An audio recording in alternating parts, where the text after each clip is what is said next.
Le pass sanitaire sera-t-il toujours nécessaire en juillet 2022, l'année prochaine? En tout cas, le gouvernement aimerait pouvoir l'utiliser jusqu'à cette date. C'est le sens du projet de loi présenté ce matin en Conseil des ministres.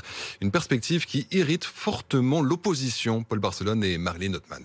Avec ce texte, le pass sanitaire pourra être réclamé si l'épidémie s'emballe à nouveau jusqu'au 31 juillet 2022.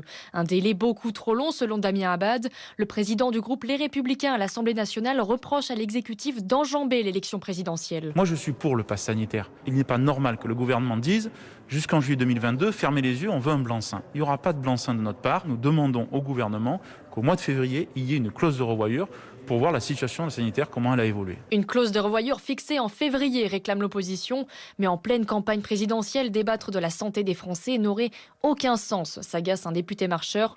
Pour l'insoumis Éric Coquerel, il en va pourtant des libertés fondamentales. Le niveau de l'épidémie baisse. S'habituer ainsi à prendre des mesures coercitives, quoi qu'on en pense, mais quand même de contrôle et de surveillance de la société, ça me semble être une mesure dont le rapport, j'allais dire, qualité-prix est véritablement dramatique en défaveur des libertés. Pour l'exécutif, la prolongation est aussi une façon de convaincre les derniers réfractaires de se faire vacciner.